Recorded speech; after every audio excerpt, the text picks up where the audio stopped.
Hello everyone, welcome to UPSC IQ tab and a very good morning to all of you. I hope आप सब बहुत ही अच्छे होंगे।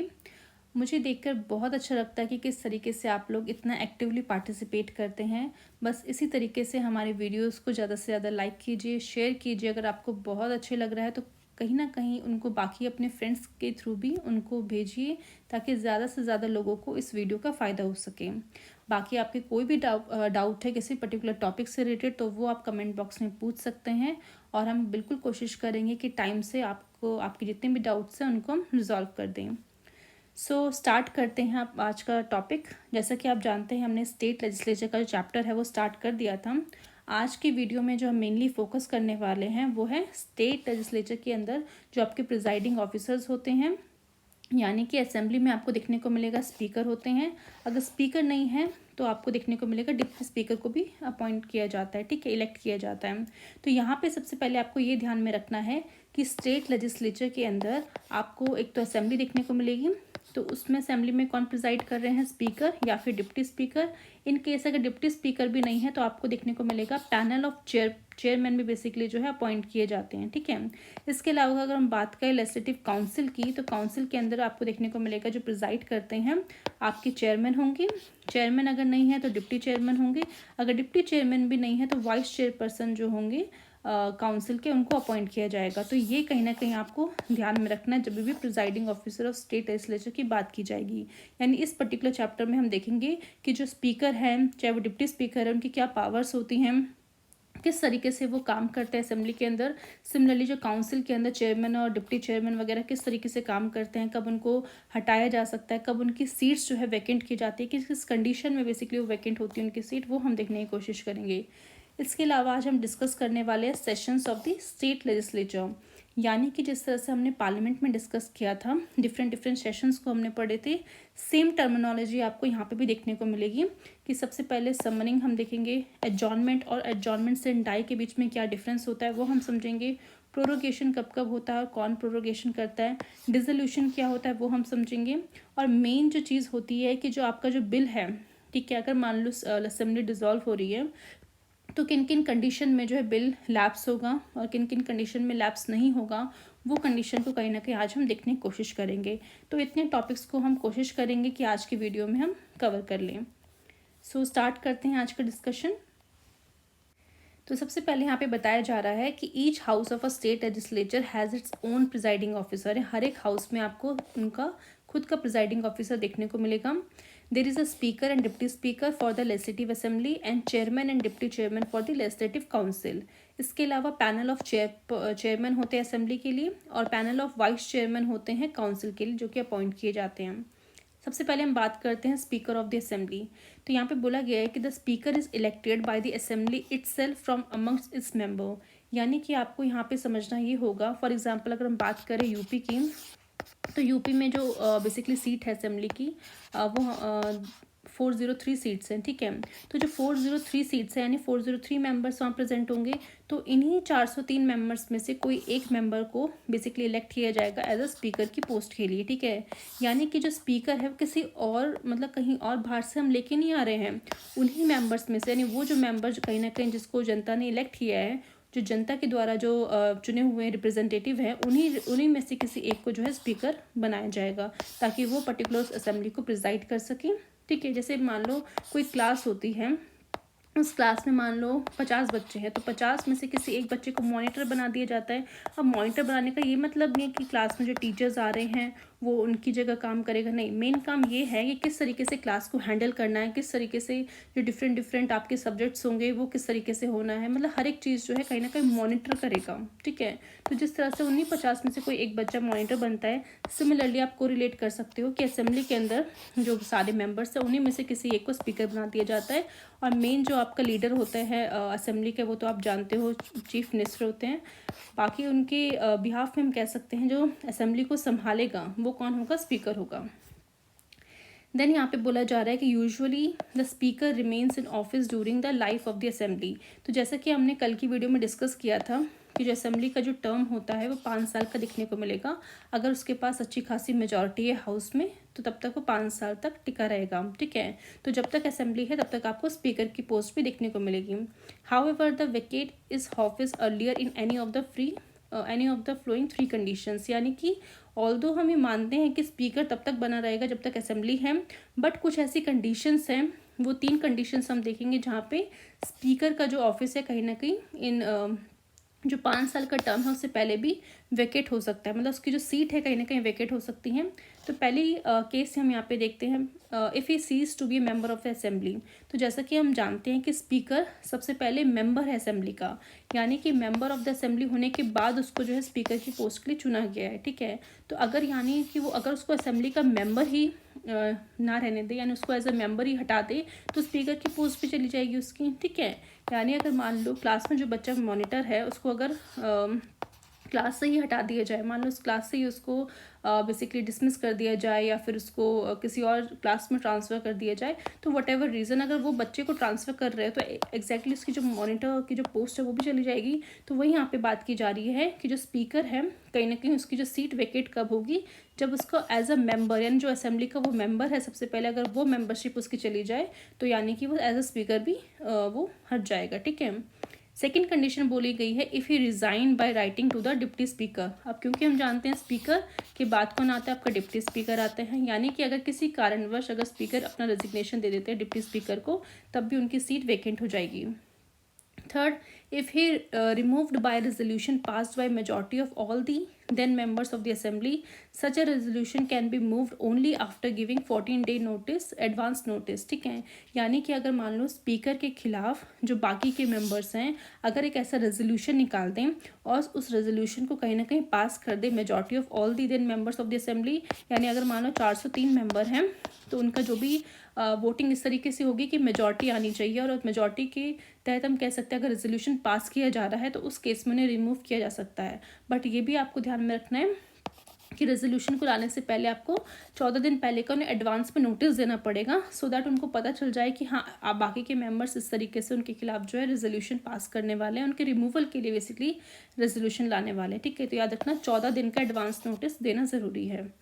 तो ये हमने 3 कंडीशंस देख ली। इसके बाद हम बात करते हैं स्पीकर की क्या क्या पावर्स और ड्यूटीज़ हैं।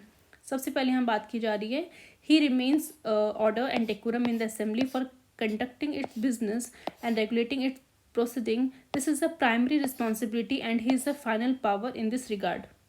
तो यहाँ पे बताया गया है कि जो स्पीकर की जो सबसे प्राइमरी रिस्पॉन्सिबिलिटी है जिसके लिए उसको चुना गया है एज अ स्पीकर, वो ये है कि जो असेंबली है उसके अंदर ऑर्डर और डेकोरम को बनाए रखना। बिकॉज आप जानते हो असेंबली में इतने सारे मेंबर्स हैं, अगर हम यूपी की बात करो 403 मेंबर है, तो उन 403 मेंबर्स के बीच में शांति बनाए रखना ताकि शांति से सारे के सारे जो भी बिजनेसेस हैं हाउस के, जो भी सेशंस चल रहे हैं, जो भी प्रोसीडिंग चल रही है वो आराम से शांति से हो सके। बिकॉज कहीं ना कहीं हम जानते हैं चाहे पार्लियामेंट में बात की जाए या फिर असेंबली की बात की जाए, जितने भी मेंबर्स हैं जब भी किसी भी मुद्दे के ऊपर बातचीत कर रहे होते हैं तो वो एकदम हा हुल्ला मचा देते हैं, कोई किसी को मारने लग जाता है, कोई किसी की बेइज्जती करने लग जाता है। तो मतलब इस तरह का जो एटमॉस्फेयर है कहीं ना कहीं उसको कंट्रोल करने के लिए एक जो पर्सन जो कहीं ना कहीं उसकी प्राइम रिस्पॉन्सिबिलिटी आती है वो है स्पीकर की आती है, कि कहीं ना कहीं वो उसका जो ऑर्डर होना चाहिए वो इतना फाइनल होना चाहिए इस पर्टिकुलर रिस्पेक्ट में कि अगर उसने ऑर्डर दे दिया कि भाई शांति बनाए रखना है तो हर एक मेंबर को जो है बेसिकली इसको फॉलो करना पड़ेगा।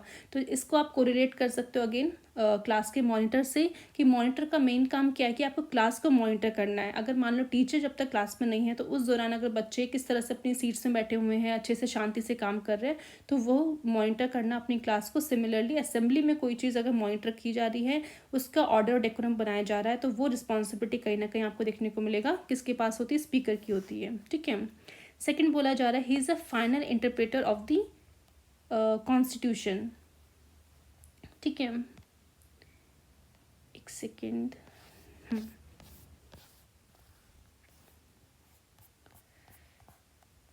हाँ, तो he is a final interpreter of the provisions. किन किन चीज़ों का फाइनल इंटरप्रेटर होता है? पहला द कॉन्स्टिट्यूशन ऑफ इंडिया, यानी हमारे देश का जो संविधान है उनका।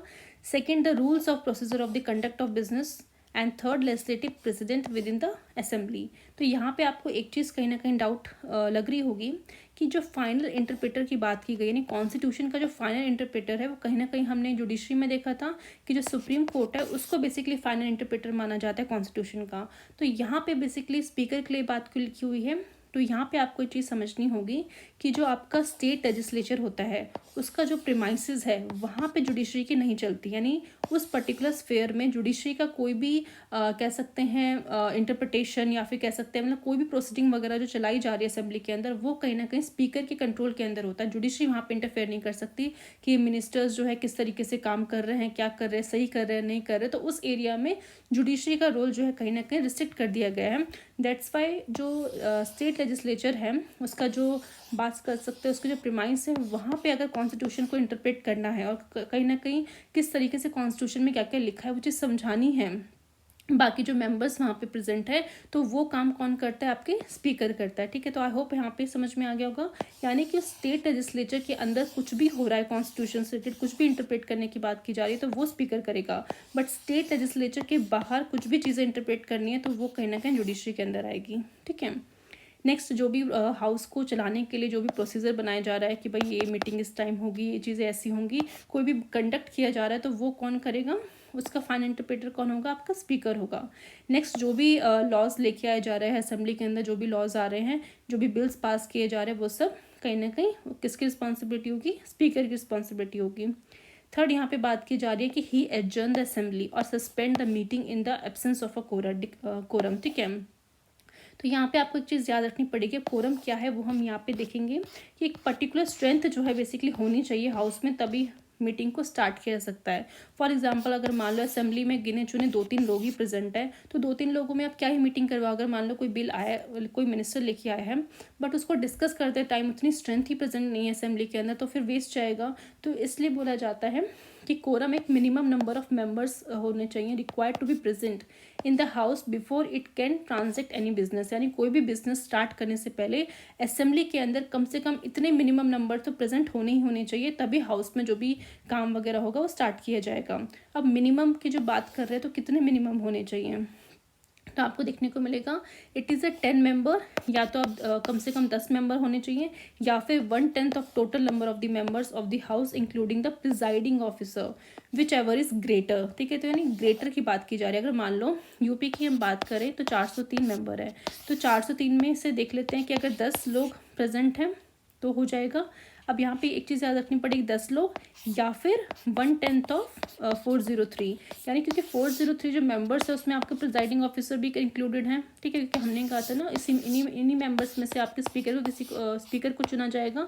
तो जो 403 मेंबर्स हैं जिसमें आपका प्रिजाइडिंग ऑफिसर यानी जो स्पीकर है वो भी इंक्लूडेड है। अगर इसका हम 1/10 निकालते हैं तो 1/10 निकालने के बाद अगर मान लो जो भी नंबर आता है अगर वो 10 से ज़्यादा बड़ा है, ग्रेटर है, तो कहीं ना कहीं इसको फॉलो किया जाएगा। अगर वो मान लो 10 से छोटा आता है तो 10 ये जो नंबर है यानी कि टोटल 10 मेंबर्स होने ही चाहिए असेंबली के अंदर, तो उसको फॉलो किया जाएगा ना। इन दोनों में से कोई एक जो भी ग्रेटर होगा उसको फॉलो किया जाएगा। बिकॉज कई बार क्या होता है, कुछ असेंबलीज ऐसी होती हैं जहाँ पे आपको देखने को मिलेगा बहुत ही कम स्ट्रेंथ होती है, कहीं पे 40 देखने को मिलेगा, कहीं पे 30 देखने को मिलेगा। अकॉर्डिंग टू डिपेंड करता है कि उस पर्टिकुलर स्टेट का कितना पॉपुलेशन है, तो उसके बेसिस पे हमने देखा था कि असेंबली में सीट्स होती हैं। तो दैट्स वाई ये 2 क्राइटेरिया रखा गया है और दोनों में से जो बड़ा होगा उसको ही फॉलो करना है। ठीक है, तो ये आपने देख लिया कि कोरम होना ज़रूरी है।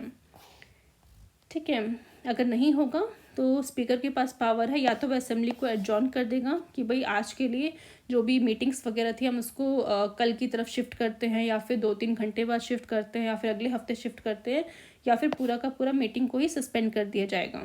फोर्थ यहाँ पे बात की जा रही है, he does not vote in the first instance, यानी कि जब भी वोटिंग की बात आएगी, यानी किसी पर्टिकुलर बिल पे अगर वोटिंग डाली जा रही है, बिल पे वोटिंग डालने का सिंपली मतलब है कितने लोग सहमत है उस पर्टिकुलर बिल से। जब हमने पार्लियामेंट वाला चैप्टर पढ़ा था तो हमने देखा था किस तरीके से जब कोई भी बिल आता है उसको क्लॉज बाय क्लॉज आप चेक करते हो, उस पर डिस्कशन करते हो, एंड डिस्कशन करने के बाद जब उसे वोटिंग के लिए रखते हो, यानी जो वोटेबल पार्ट है, देखो बिल में बहुत सी चीज़ें होंगी जो वोटेबल होंगी, कुछ ऐसी होंगी शायद नॉन वोटेबल हो। तो जो वोटेबल पार्ट है उस पर अगर वोटिंग की जाएगी तो वोटिंग करने के बाद अगर मान लेते हैं कुछ ऐसा हुआ कि जो रेशो इस तरह से बन रहा है कि 50-50 हो गया, आधे लोग 50 लोग कह रहे हैं कि हाँ हम इस बिल को पास करते हैं, 50 लोग कहते हैं हम इसके अगेंस्ट में हैं, तो यानी कि जो 50-50 में जब पहली बार जब वोटिंग हुई तो स्पीकर ने यहाँ पे अपना वोट नहीं डाला, बट इस तरह से जब टाई हो रहा है यहाँ पे कुछ सोल्यूशन ही निकल के आ रहा है, 50 लोग उसको मना कर रहे हैं, 50 उसको हामी भर रहे हैं, तो उस केस में यानी लास्ट में हम कह सकते हैं देन आप स्पीकर जो है अपना वोट डालेगा। अब वो स्पीकर के हिसाब से होगा कि स्पीकर उस बिल को फेवर में उसके वोट डाले या फिर अगेंस्ट में वोट डाले, बट मेन चीज़ क्या है, फर्स्ट इंस्टांस में वोट नहीं डालेगा जब उसको लगेगा कि भाई कुछ टाई जैसा सिचुएशन हो गया। नॉर्मली टाई जैसा सिचुएशन बहुत कम ही होता है, बिकॉज आप जानते हो किसी पर्टिकुलर असेंबली के अंदर जो भी पार्टी है वो पार्टी ऑलरेडी अपनी मेंबर्स को बता के रखती है कि हाँ भाई ये बिल्स हम लेके आ रहे हैं, तो जब ये बिल असेंबली के अंदर आएगा भैया सबको भाई पास करना है, तो मेजॉरिटली सब लोग हाँ ही बोल देते हैं। बट फिर भी कॉन्स्टिट्यूशन ने इस चीज़ को इंक्लूड किया है कि इन केस अगर टाई हो जाता है तब लास्ट में जो कास्टिंग वोट है कहीं ना कहीं आपका स्पीकर एक्सरसाइज करेगा और उस कास्टिंग वोट के तहत वो अपना वोट डालेगा एंड में जब टाई जैसी सिचुएशन आती है। तो नेक्स्ट पॉइंट है यहाँ पे कि he can allow a secret sitting of the house at the request of the leader of the house. ठीक है, तो आपको ये पता होना चाहिए हाउस के लीडर कौन होंगे। ऑब्वियसली जो भी आपकी पार्टी है उनका जो लीडर होगा यानी कि सीएम होंगे। अगर हम बात करते हैं पार्लियामेंट में, तो पार्लियामेंट में जो आपका लोकसभा है उसके लीडर कौन होते हैं, प्राइम मिनिस्टर होते हैं। सिमिलरली स्टेट के अंदर जो स्टेट लेजिस्लेचर है उनके लीडर कौन होंगे, और स्टेट लेजिस्लेचर के अंदर जो असेंबली है, असेंबली के लीडर बेसिकली कौन होंगे, आपके चीफ मिनिस्टर होंगे। तो यानी अगर चीफ मिनिस्टर कहते हैं कि बस इस पर्टिकुलर हाउस में एक सीटिंग रखवानी है सीक्रेटली, यानी किसी पर्टिकुलर मैटर जो भी इंपॉर्टेंट मैटर है, मान लो फॉर एग्जांपल बजट ही ला रही है स्टेट गवर्नमेंट, तो बजट के जो जो प्रोविजंस है कहीं ना कहीं मतलब ऑब्वियसली स्पीच, क्योंकि कहीं ना कहीं आपको देखने को मिलेगा जो फाइनेंस मिनिस्टर है मतलब जो स्टेट में किस तरह से जो फाइनेंस डिपार्टमेंट होता है जब वो स्पीच वगैरह देते हैं उसके बाद ही चीज़ें पब्लिक के सामने आनी चाहिए, उससे पहले नहीं आनी चाहिए। दैट्स वाई कुछ ऐसी चीज़ें होती हैं जहाँ पे सीक्रेटली उसको एग्जीक्यूट करना ज़रूरी होता है जब तक आप फाइनली जनता के सामने उसको नहीं लेके आ सकते। तो उस टाइम पे देखो लीडर ने तो रिक्वेस्ट कर दिया कि भाई सीटिंग करवानी है, तो उस सीटिंग को अलाउ कौन करेगा और इंश्योर कौन करेगा कि वो सीक्रेटली हो भी रही है नहीं हो रही। ठीक है, ये बहुत इंपॉर्टेंट है कि अगर लीडर ने तो बोल दिया कि हाँ भाई इस पर्टिकुलर मीटिंग को सीक्रेट रखना है, बट ये भी इंश्योर करना ज़रूरी है कि कोई बाहर का पर्सन, कोई आउटसाइडर उस असेंबली में ना प्रेजेंट हो, कोई भी मीडिया पर्सन या प्रेस, क्योंकि देखो प्रेस वगैरह कहीं ना कहीं अलाउ किया जाता है कि जो भी प्रोसीडिंग चल रही है आप उनको ट्रू तरीके से और फेयर तरीके से पब्लिक के सामने रखो। तो इस दौरान यानी जब कोई मीटिंग सीक्रेटली चल रही है तो आपको ये भी इंश्योर करना पड़ेगा कि कोई भी प्रेस का कोई भी पर्सन वहाँ पे अवेलेबल ना हो। ठीक है, तो ये सब चीज़ें कौन ध्यान रखेगा, स्पीकर। नेक्स्ट है he decide whether a bill is money bill और नॉट और his decision of the question is final. यानी कोई अगर बिल अगर मनी बिल से रिलेटेड है, अब मनी बिल की क्या क्या क्राइटेरिया, किन किन बिल को मनी बिल कंसिडर कर सकते हैं, तो वो आप पार्लियामेंट वाले चैप्टर में देख लीजिए, बिकॉज दोनों ही जगह आपको सेम ही इंस्टांसेस देखने को मिलेंगे। बाकी अभी हम आने वाले वीडियो में कवर भी करेंगे मनी बिल को, तो वो कहीं ना कहीं आपको कहीं ना कहीं माइंड में क्लियर होना चाहिए कि किन किन कंडीशंस में वो पर्टिकुलर बिल मनी बिल कहलाया जाता है। फिर भी अगर मनी बिल से रिलेटेड कोई भी क्वेश्चन होगा तो स्पीकर कहीं ना कहीं वो फाइनल करेगा। अगर स्पीकर को लगेगा कि ये पर्टिकुलर बिल को मनी बिल की तरह कंसिडर करना है तो उनका डिसीजन फाइनल माना जाएगा, कोई भी उन्हें क्वेश्चन नहीं कर सकता। Next, he decide the question of disqualification of a member of the assembly arising on the ground of defection under the provision of 10th schedule। तो ये पॉइंट आपको बहुत अच्छी से ध्यान में रखना, बिकॉज कल की वीडियो में हमने डिस्कस किया था कि किन किन कंडीशंस में मेंबर्स का, ठीक है, पहले तो डिस्क्वालिफिकेशन क्या होता है, तो डिस्क्वालिफिकेशन हमने देखा था कॉन्स्टिट्यूशन के अकॉर्डिंग, और साथ ही साथ रिप्रेजेंटेशन ऑफ पीपल एक्ट 1951 के तहत भी हमने देखना था कि कुछ कुछ एडिशनल कंडीशंस है जिस बेसिस पे हम पर्टिकुलरली कोई मेंबर को डिस्क्वालीफाई कर सकते हैं। तो वहाँ पे हमने देखा था कि मेजॉरिटली जो जो कंडीशंस थी वहाँ पे कहीं ना कहीं गवर्नर जो एक्शन लेगा, यानी गवर्नर डिसाइड करेगा कि इस पर्टिकुलर मेंबर को डिस्क्वालीफाई करना है या नहीं करना। और गवर्नर किससे कंसल्ट करेगा, तो इलेक्शन कमिश्नर जो भी हैं उनसे कंसल्ट करके कहीं ना कहीं इस पर्टिकुलर मेंबर को डिस्क्वालीफाई करेगा। बट एक चीज़ जो लास्ट में हमने देखी थी कि अगर मान लो 10 शेड्यूल के अंदर यानी जो ग्राउंड ऑफ डिफेक्शन है, ग्राउंड्स ऑफ डिफेक्शन क्या है वो भी हमने कल की वीडियो में कवर कर लिए थे, तो उन ग्राउंड ऑफ डिफेक्शन के तहत यानी 10 शेड्यूल के अंदर किसी भी मेंबर को यानी असेंबली में जो भी मेंबर है उसको डिस्क्वालीफाई करना है या फिर उससे जो भी क्वेश्चन है कि सच में उसने वो अपराध किया है नहीं है, तो वो सब चीज़ें जो कहीं ना कहीं कौन डिसाइड करेगा, वो आपका स्पीकर डिसाइड करेगा। यानी ये कहीं ना कहीं इस केस के अंदर जो पावर है गवर्नर की बजाय स्पीकर को दी गई है। और ये भी हमने देखा था कि स्पीकर जो भी डिसीजन लेगा उसका जुडिशियल रिव्यू भी होगा। ठीक है, नेक्स्ट है he appoint the chairman of all the committees of the assembly and supervise their functioning. He himself is the chairman of business advisory committee and the rules of committee and the general purpose committee. ठीक है, तो again ये सारी चीज़ें हमने speaker के case में भी पढ़ी थी लोकसभा के स्पीकर में, कि लोकसभा का स्पीकर भी जो है बिजनेस एडवाइजरी कमेटी का चेयरमैन होता है, रूल्स कमेटी का चेयरमैन होता है। ठीक है, तो यहाँ पे भी आपको देखने को मिलेगा असेंबली के अंदर यानी स्टेट लेजिस्लेटिव असेंबली के अंदर जो भी कमिटीज़ बनाई जा रही हैं, क्योंकि सारे के सारे फंक्शंस तो आपके मेंबर्स अकेले कर नहीं सकते, तो इसलिए बहुत सारी कमिटीज़ बनाई जाती है। उन कमिटीज़ के अंदर जो है कुछ आपको स्ट्रेंथ असेंबली के मेंबर्स की दिखेगी, कुछ में काउंसिल के मेंबर की दिखेगी, तो वो कहीं ना कहीं एक एक बिल को क्लॉज बाय क्लॉज चेक करेंगे। तो मेन कमेटी का काम यही होता है। तो उन कमेटी के जितने भी चेयरमैन हैं उनको अपॉइंट करने का काम आपके स्पीकर का है, और साथ ही साथ उनकी फंक्शनिंग यानी कमेटी अच्छे से फंक्शन कर रही है नहीं कर रही उसको सुपरवाइज करने का काम भी आपके स्पीकर का होता है, और वो खुद अपने आप में चेयरमैन होता है कुछ इंपॉर्टेंट कमिटीज़ का, जैसे कि बिजनेस एडवाइजरी कमेटी हो गई, रूल्स कमेटी हो गया, जनरल पर्पस कमेटी हो गई। ठीक है, अगेन ये सारी कमिटीज़ क्या होती हैं पार्लियामेंट वाले चैप्टर में या फिर पार्लियामेंट्री कमिटीज़ वाले चैप्टर में हमने डिस्कस कर लिया था। कोई डाउट हो तो आप प्रीवियस वीडियो को ज़रूर रेफर करना। अब हम चलते हैं deputy speaker of the assembly. तो यहाँ पे बात की जा रही है like the speaker, deputy speaker is also elected by the assembly itself from amongst its member. यानी जो 403 मेंबर थे अगर हम बात करें यूपी के केस में, तो उसमें से कोई एक मेंबर आपका स्पीकर बनेगा, तो बच गए कितने 402 मेंबर। अब 402 में से कोई एक मेंबर अब डिप्टी स्पीकर बनेगा, यानी कि इनमें से अगर मान लो डिप्टी स्पीकर को बना दिए तो कितने मेंबर बच गए 401। तो आई होप आपको समझ में आ रहा होगा किस तरीके से उन्हीं मेंबर्स में से किसी एक को आप स्पीकर की तरह इलेक्ट कर रहे हो एंड फिर डिप्टी स्पीकर को इलेक्ट कर रहे हो। He is elected after the election of speaker, यानी सबसे पहले आपको स्पीकर को इलेक्ट करना होगा, स्पीकर के बाद आप डिप्टी स्पीकर को इलेक्ट करेंगे।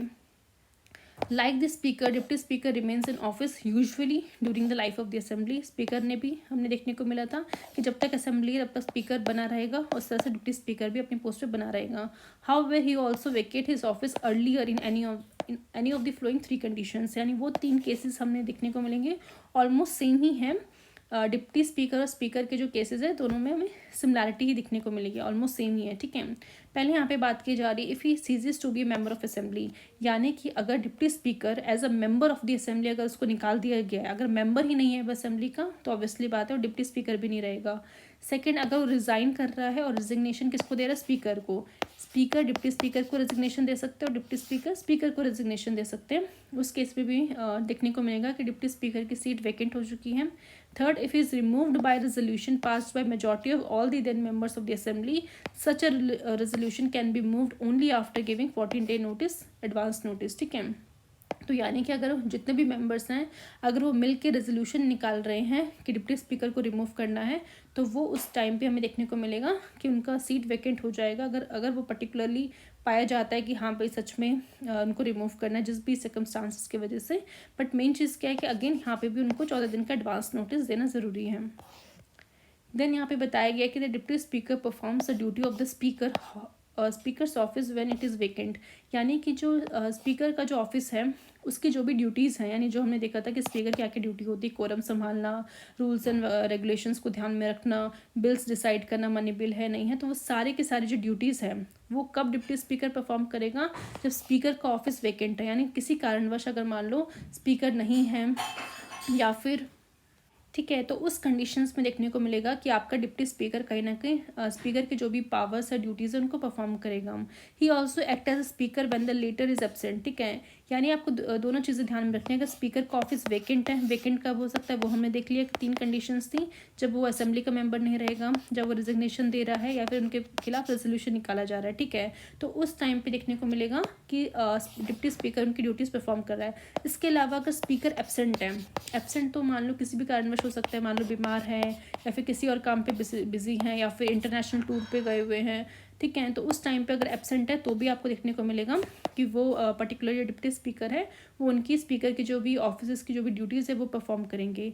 In both the cases he has all the powers of the speaker, and speaker के पास जो जो पावर्स होती हैं वो सारी की सारी पावर्स कहीं ना कहीं डिप्टी स्पीकर को भी मिलेगी जब वो स्पीकर का ऑफिस जो है संभालेगा। ठीक है। एक चीज़ आपको यहाँ पे ध्यान में रखनी है वो ये है कि अगर मान लो स्पीकर है या फिर डिप्टी स्पीकर है, उनके खिलाफ अगर मान लो रेजोल्यूशन निकाला जा रहा है मेंबर्स के द्वारा, तो यहाँ पे ये चीज़ आप ध्यान रखोगे वो एज अ स्पीकर और डिप्टी स्पीकर रिमूव हो सकते हैं। ठीक है। अगर रेजोल्यूशन पास हो जाए, उनके जो भी चार्जेस है कहीं ना कहीं साबित हो जाए, तो उनको एज अ स्पीकर और डिप्टी स्पीकर की पोस्ट से हटाया जाएगा। वो भले ही मेंबर जो है असेंबली के वो बने रहेंगे। ठीक है। तो ये कन्फ्यूजन हमेशा बहुत से लोगों को ध्यान रहती है। तो ये चीज़ आपको कन्फ्यूजन को क्लियर रखना है कि सबसे पहले यानी स्पीकर और डिप्टी स्पीकर सबसे पहले असेंबली के मेंबर है। असेंबली के मेंबर होने के बाद उनको कहीं ना कहीं स्पीकर और डिप्टी स्पीकर की पोस्ट मिली है। ठीक है। और भले किसी भी कारणवश अगर उन्हें स्पीकर और डिप्टी स्पीकर की पोस्ट से रिमूव किया जा रहा है रेजोल्यूशन के दौरान, तो वो एज अ स्पीकर और डिप्टी स्पीकर की पोस्ट से रिमूव होंगे। असेंबली के मेंबर वो तब भी बने रहेंगे। ठीक है।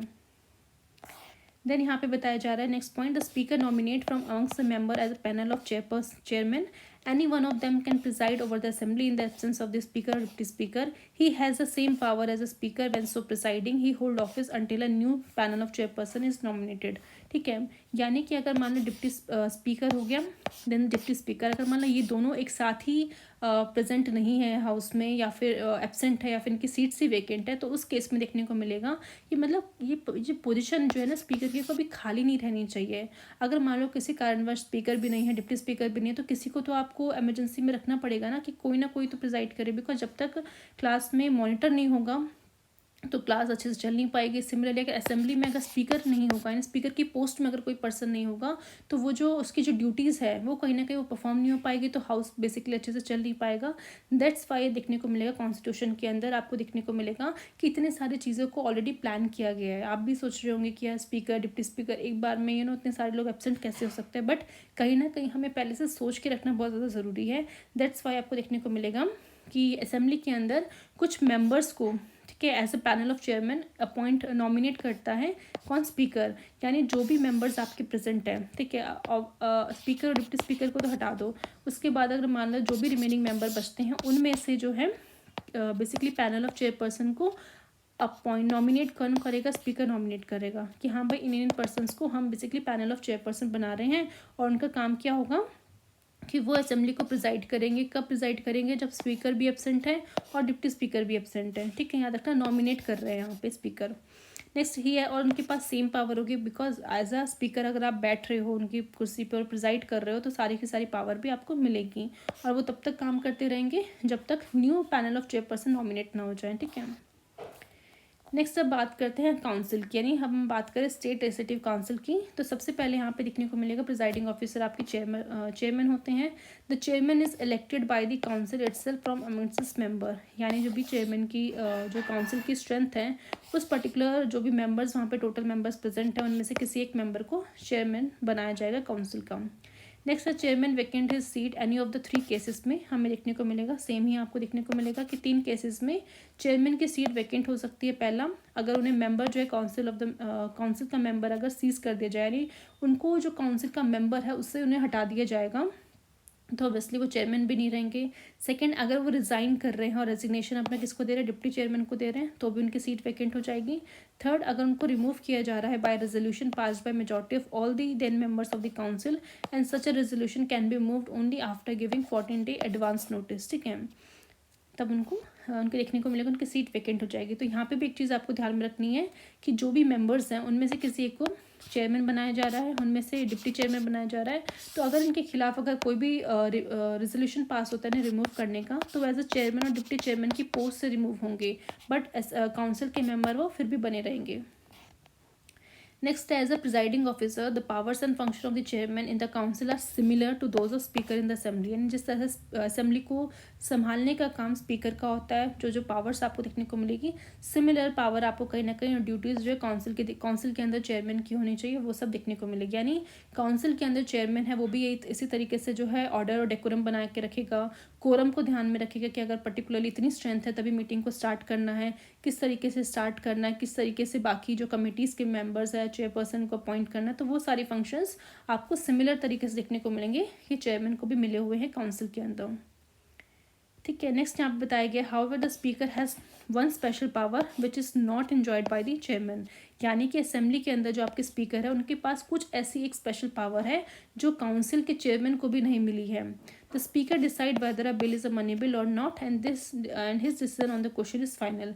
यानी कि जो भी बिल, देखो मनी बिल ऑब्वियसली असेंबली नहीं आता और असेंबली में जो भी मिनिस्टर है वही लेके आ सकता है, काउंसिल में उसको इनिशिएट नहीं किया जा सकता। ठीक है, तो दैट्स वाई हम यहाँ से हम थोड़ा सा अंदाज़ा लगा सकते हैं कि जो मनी बिल वाला जो पावर है वो सिर्फ और सिर्फ हमारे स्पीकर को ही मिला है, काउंसिल के अंदर चेयरमैन है उनको नहीं मिला।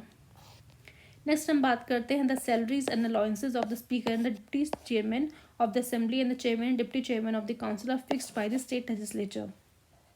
ठीक है, तो यानी कि जो भी सैलरीज है, जो भी अलाउंसेस मिलेगी स्पीकर या डिप्टी स्पीकर को, चेयरमैन या डिप्टी चेयरमैन को, वो कहीं ना कहीं स्टेट लेजिस्लेचर ही फिक्स करेगा। And they are charge on the consolidated fund of the state. याद रखना यहाँ पे consolidated fund of the state की बात की जा रही है।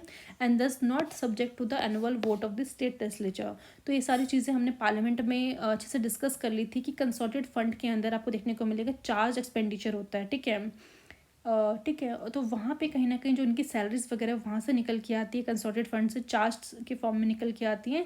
दैट्स वाई जब भी बजट पास किया जाएगा स्टेट लेजिस्लेचर के अंदर और उस पर्टिकुलर बजट में जो जो सैलरीज जो अलग से पैसा अलोकेट करने की बात की जाएगी और वो पैसा कहीं ना कहीं इनकी सैलरी से रिलेटेड होगा, तो उस पार्ट पे जो है डिस्कशन भले हो सकता है बट वोटिंग नहीं हो सकती स्टेट लेजिस्लेचर के अंदर। ठीक है, तो ये कहीं ना कहीं जो कंसोलिडेटेड फंड से जो consolidated fund of the state से जो चार्ज एक्सपेंडिचर होता है कहीं ना कहीं वो जो होता है नॉन वोटेबल पार्ट में आता है। दैट्स वाई इस पर कभी भी वोटिंग नहीं हो सकती, बिकॉज वोटिंग करने का मतलब है आप उसको चेंज कर रहे हो और चेंज आप कर नहीं सकते। जो भी सैलरीज वगैरह फिक्स कर दी हैं वो तो फिक्स ही रहेंगी, दैट्स वाई उन पर वोटिंग नहीं होती।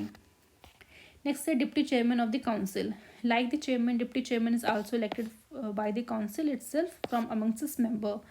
अगेन डिप्टी चेयरमैन वैकेंट कब हो सकती है? 3 कंडीशन। पहला कि अगर वो काउंसिल का मेंबर ना रहे, अगर अपना रिज़ाइन बेसिकली चेयरमैन को दे दे, अपना रेजिग्नेशन बेसिकली चेयरमैन को दे दे, तब वो उनकी सीट वैकेंट हो जाती है। थर्ड, अगर मान लो उनको रिमूव कर दिया जाता है बाय द रेजोल्यूशन जो कि पास किया जा रहा है majority of all the then members of the council, but main चीज़ क्या है कि 14 दिन का एडवांस नोटिस देना ज़रूरी है, उसके बाद ही आप उनको उनके खिलाफ जो भी रेजोल्यूशन लाया जा रहा है रिमूवल के द्वारा, रिमूवल करने के लिए बेसिकली, तो वो आप स्टार्ट कर सकते हैं 14 दिन बाद। Next the deputy chairman performs the duty of the chairman office when it vacant. यानी कि जैसे ही जो चेयरमैन का जो ऑफिस है वैकेंट हो रहा है तो उस केस में आपको देखने को मिलेगा डिप्टी चेयरमैन परफॉर्म करेंगे। And he also act as chairman when the latter is absent. यानी कि वैकेंट हो रहे हैं या फिर एब्सेंट हो रहे हैं, दोनों ही कंडीशन में आपको देखने को मिलेगा डिप्टी चेयरमैन जो है कहीं ना कहीं चेयरमैन के ऑफिस को संभालते हुए नजर आएंगे। In both the cases he has all the power of the chairman. Next the chairman nominate करते हैं from amongst the member of a panel of vice chairman. ठीक है, तो यानी अगेन चेयरमैन नहीं है या फिर डिप्टी चेयरमैन भी नहीं है काउंसिल के अंदर, तो उसके बाद कौन प्रिजाइड करेगा? ये जो पैनल ऑफ वाइस चेयरमैन है वो प्रिजाइड करते हैं और इनको चुना जाता है बाकी मेंबर्स के बीच में से ही। कौन नॉमिनेट करता है? चेयरमैन नॉमिनेट करते हैं। And any of them can preside, मतलब ऐसे नहीं है, देखो पैनल की अगर हम बात कर रहे हैं तो आई थिंक 10 मेंबर्स के अंदर होता है, तो 10 में से किसी एक को मौका मिलता है प्रिजाइड करने का, ऐसे 10 के 10 बैठ जाएंगे। ठीक है, तो एनी वन ऑफ देम जो है प्रिजाइड करेगा over the council in the absence of chairman and the deputy chairman. And उनके पास सेम पावर देखने को मिलेगी। चेयरमैन की जो चेयरमैन के पास जो पावर होती है एज ए प्रिजाइडिंग जब वो करते हैं, वो सारी पावर उन पैनल ऑफ चेयरपर्सन के पास भी देखने को मिलेगी जब वो प्रिजाइड कर रहे होंगे। He hold office until a new panel of chairperson nominate, जब तक नहीं हो जाते तब तक वो काम करते रहेंगे। ठीक है, तो यहाँ पे कहीं ना कहीं हमने ये सारी चीज़ें डिस्कस कर ली हैं कि क्या किस तरीके से जो प्रिजाइडिंग ऑफिसर उनकी क्या क्या पावर्स है और कब कब उनकी सीट वेकेंट हो सकती है। एंड आई होप आपको ये सब चीज़ें अच्छे से क्लियर हो गई होंगी। नेक्स्ट हम चलते हैं, जो हमारा नेक्स्ट टॉपिक है वो है sessions of the state legislature. सबसे पहले हम बात करते हैं समनिंग की। तो इसमें सबसे पहले बताया जा रहा है कि the governor from time to time summon करते हैं each house of the state legislature to meet. ठीक है, यानी जो भी स्टेट लेजिस्लेचर अगर मान लो वहाँ पे यूनिकैमरल है तो असेंबली को कहीं ना कहीं सम्मन करेंगे, अगर वहाँ पे बाई कैमरल है यानी असेंबली के साथ साथ काउंसिल को भी सम्मन करेंगे टाइम टू टाइम, ठीक है।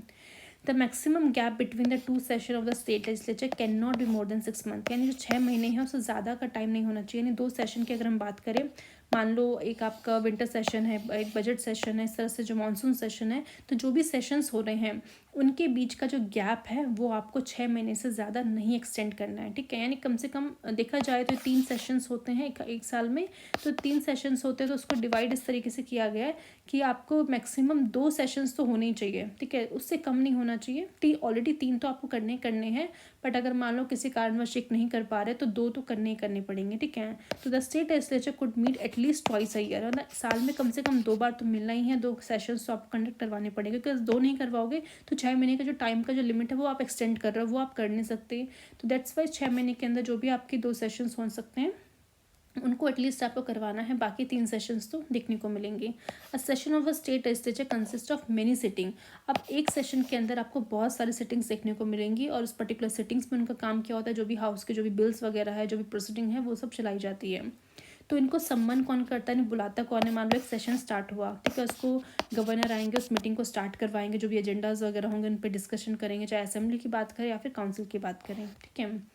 अब बात करते हैं एडजॉर्नमेंट की। An adjournment suspend the work in the sitting of a specified time which may be hours, days and weeks. अब हम बात कर रहे हैं कि एक पर्टिकुलर सेशन के अंदर जो मीटिंग हो रही है, जो सिटिंग्स चल रही हैं, ठीक है, तो उन सिटिंग्स में जो भी काम चल रहा है, अगर मान लो इसको सस्पेंड करना है कुछ घंटों के लिए, कुछ दिन के लिए, फिर कुछ हफ्तों के लिए, तो यहाँ पे हम क्या कर रहे हैं, एक चीज़ आपको ध्यान रखना है कि एडजॉर्नमेंट में आप स्पेसिफाई कर रहे हो टाइम को कि इतने इतने टाइम के लिए हम एडजॉर्न कर रहे हैं इस पर्टिकुलर सिटिंग को।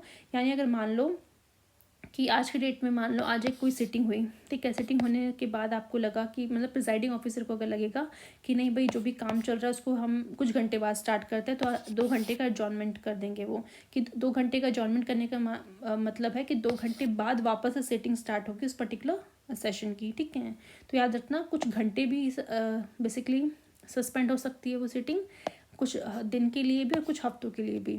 अब यहाँ पे आप एक चीज़ और ध्यान में रख सकते हैं कि कई बार क्या होता है, खासकर बजट की हम बात करें तो बजट जब लाया जाता है, जब डिस्कशन वगैरह होता है, तो आपको देखने को मिलेगा कि जब वो स्पेशल कमेटीज़ के पास जाता है कुछ हफ्तों के लिए, 3 से 4 हफ्ते जब कमेटीज़ उसको अच्छे से स्क्रूटनाइज करती हैं, तो उस दौरान जो असेंबली में जो भी मतलब सीटिंग होंगी, बेसिकली सेशन तो बजट सेशन ही रहेगा, जो सीटिंग होगी कहीं ना कहीं उस समय प्रिजाइडिंग ऑफिसर उसको क्या कर रहा है, एडजॉर्न कर रहा है और बोल देगा कि हाँ 3 से 4 हफ्ते के बाद हम मिलेंगे। तो उस टाइम पे यहाँ पे आपको देखने को मिलेगा एडजॉर्नमेंट देखने को मिलता है, बिकॉज 3 से 4 हफ्ते अगर आप पूरी सिटिंग को मतलब कहीं ना कहीं सस्पेंड कर रहे हो, इट मीन्स बाकी 3 से 4 हफ्ते नॉर्मल जो भी डिस्कशन होगा वो नहीं होगा।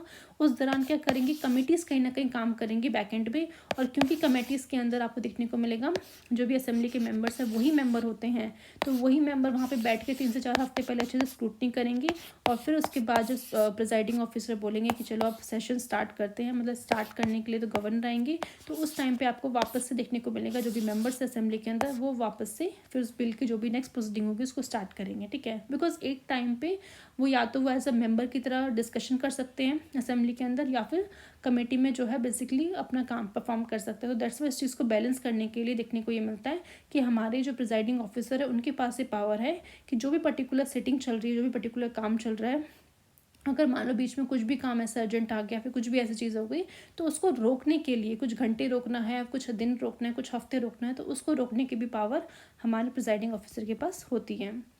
अब यहाँ पे आपको एडजॉर्नमेंट में सिर्फ एक चीज़ ध्यान रखनी है कि टाइम का स्पेसिफिकेशन यहाँ पे बताया जा रहा है, क्योंकि जब हम एडजॉर्नमेंट एंड डाई समझेंगे तो यहाँ पे जो इनडेफिनिट पीरियड के लिए किया जाता है, यानी अगर हाउस को सस्पेंड करना है, उसकी पर्टिकुलर सीटिंग को सस्पेंड कर रहा है, और सस्पेंड करते टाइम वहाँ बता भी नहीं रहे हो कितने टाइम के लिए सस्पेंड हो रहा है, कितने दिनों बाद मिलना है, कितने घंटे बाद मिलना है, तो उस कंडीशन को हम एडजॉर्नमेंट एंड डाई बोलते हैं, ठीक है।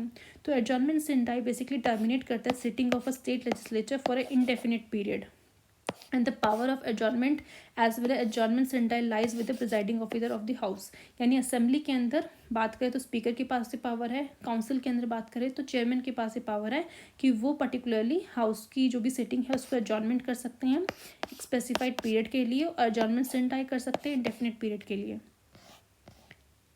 नेक्स्ट है prorogation. The presiding officer, speaker of chairman declare the house adjourn sine die when the business of the session is complete. ठीक है, यानी कि ये जो हम बात कर रहे थे अभी एडजॉर्नमेंट और एडजॉर्नमेंट सिंडाई की, तो वहाँ पे हमको देखने को मिलेगा कि जो आपके स्पीकर और चेयरमैन है तभी इस तरह का एडजॉर्नमेंट और एडजॉर्नमेंट सिंडाई कर सकता है जब बिजनेस जो है सेशन का कंप्लीट हो जाए. कि यानी कि मान लो उस पर्टिकुलर सेशन का जो भी बिजनेस था कि हम इस पर्टिकुलर सेशन में ये चीज़ें डिस्कस करेंगे, तो वो कहीं ना कहीं आपने काम कंप्लीट कर लिया है. अब क्योंकि वो चीज़ कंप्लीट हो गई है, तो अब आप क्या कर रहे हो, 2 घंटे का ब्रेक ले रहे हो या फिर 2 घंटे के लिए सस्पेंड कर रहे हो, कुछ दिन के लिए सस्पेंड कर रहे हो, कुछ हफ्तों के लिए सस्पेंड कर रहे हो या फिर इंडेफिनिट टाइम के लिए सस्पेंड कर रहे हो. तो ये चीज़ आपको देखने को मिलेगा कि बिजनेस खत्म होने के बाद आप ये कर रहे हो. ऐसा नहीं कि पर्टिकुलर सेशन चल रहा था, बीच में आपने अपना डिसीजन सुना दिया कि नहीं नहीं अब तो हम 2 घंटे के लिए सस्पेंड कर रहे हैं. तो ऐसा नहीं करना है. ठीक है, तो यानी मतलब इस बेसिकली इन दोनों कंडीशन में आपको देखने को मिलेगा कि जब तक सेशन का बिजनेस कंप्लीट नहीं हो जाता तब तक आपके प्रिजाइडिंग ऑफिसर उसको एडजॉर्न और एडजॉर्न सिंडाई नहीं कर सकते. But with in the next few days the governor issues a notification of prorogation of the session. हाँ, तो जैसे ही आपका जो बिजनेस है सेशन का कंप्लीट हो गया और कंप्लीट होने के बाद आपके प्रिजाइडिंग ऑफिसर ने सस्पेंड कर दिया, तो उसके कुछ ही दिन बाद आपको देखने को मिलेगा कि गवर्नर की तरफ से भी एक नोटिफिकेशन जाता है कि अब वो सेशन जो प्रोरोगेशन हो गया. अब देखो सेशन क्या और सीटिंग क्या वो आप समझ चुके हो. एक पर्टिकुलर सेशन के अंदर बहुत सारी जो है सिटिंग्स होती हैं.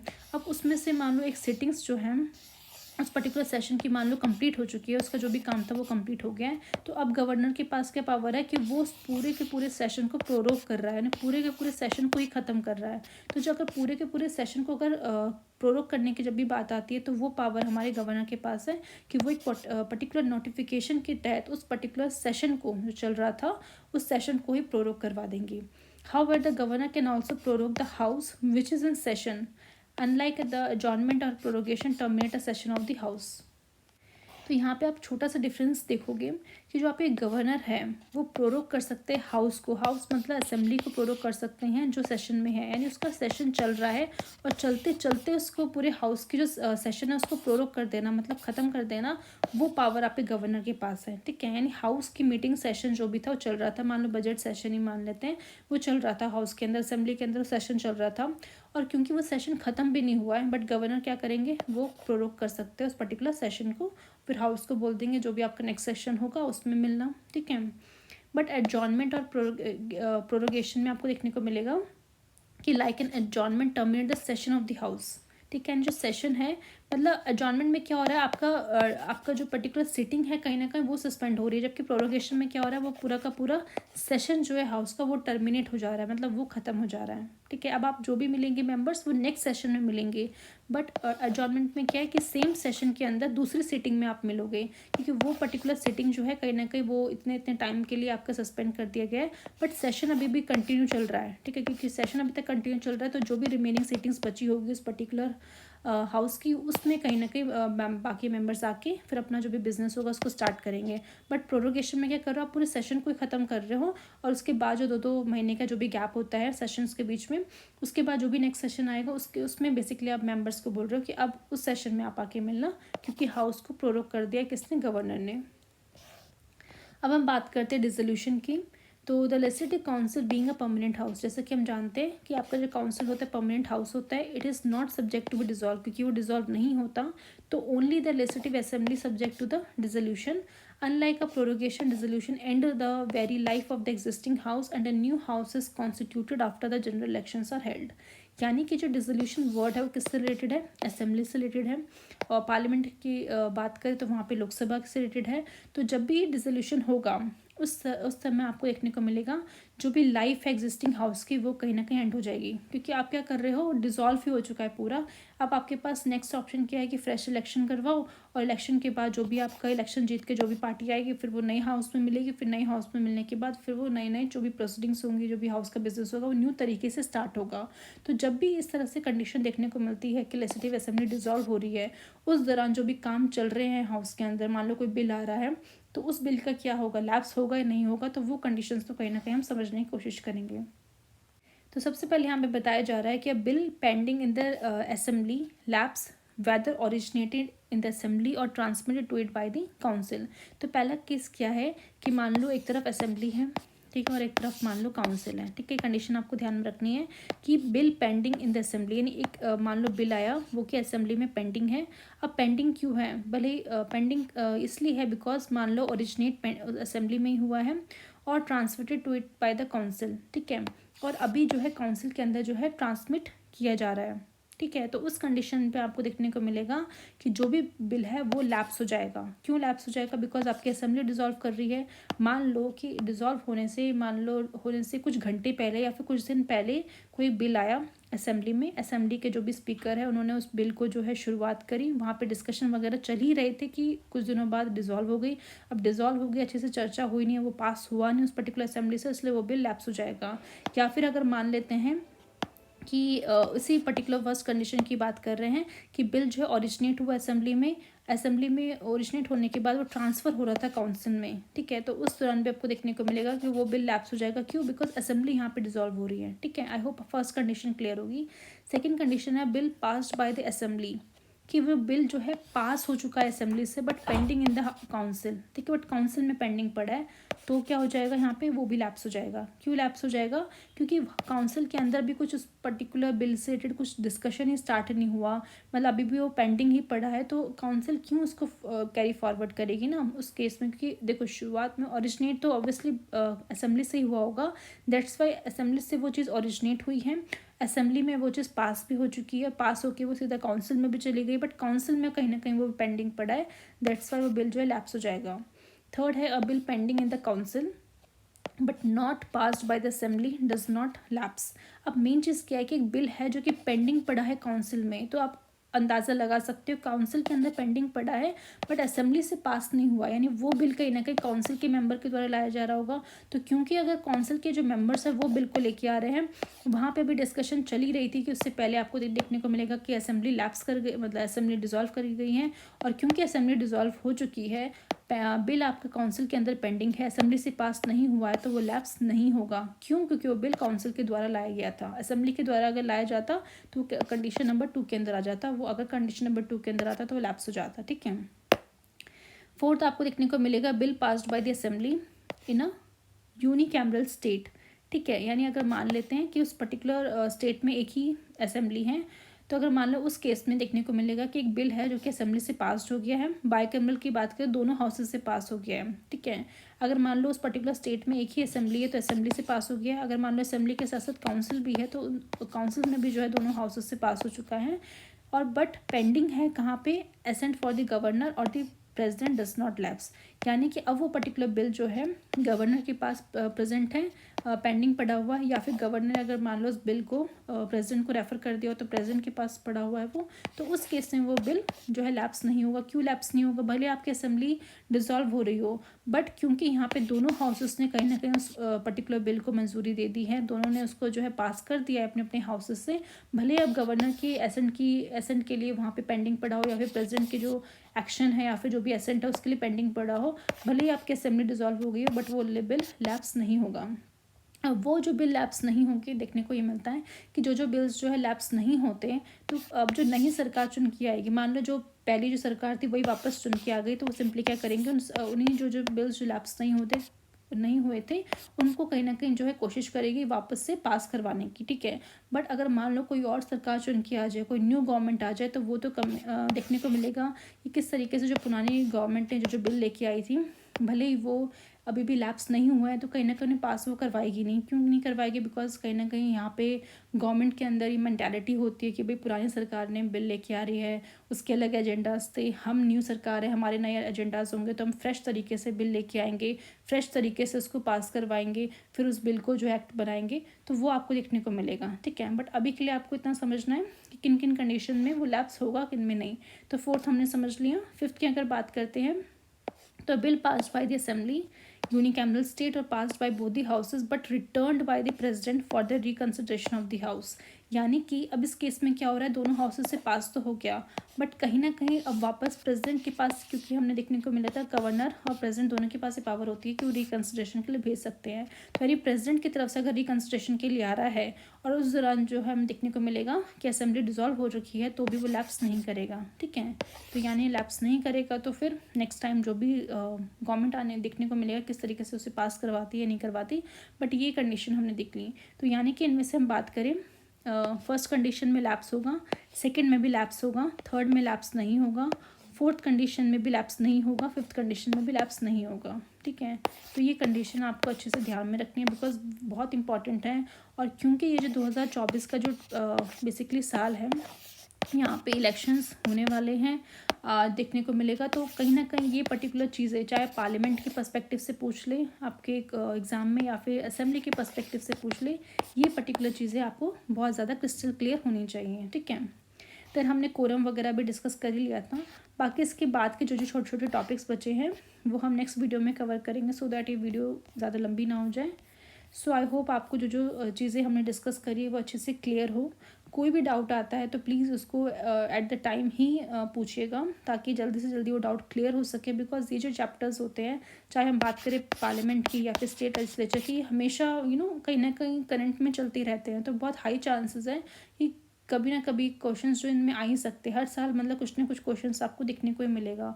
तो ये इन सारे टॉपिक्स के ऊपर आपकी कमांड बहुत अच्छी होनी चाहिए, कंसेप्चुअल क्लैरिटी कहीं ना कहीं बहुत अच्छी होनी चाहिए। ठीक है, सो अगर वीडियो आपको अच्छी लगी तो प्लीज़ लाइक कीजिए, शेयर कीजिए सबके साथ, एंड सब्सक्राइब कीजिए हमारा चैनल। मिलते हैं नेक्स्ट वीडियो में। Okay then, bye.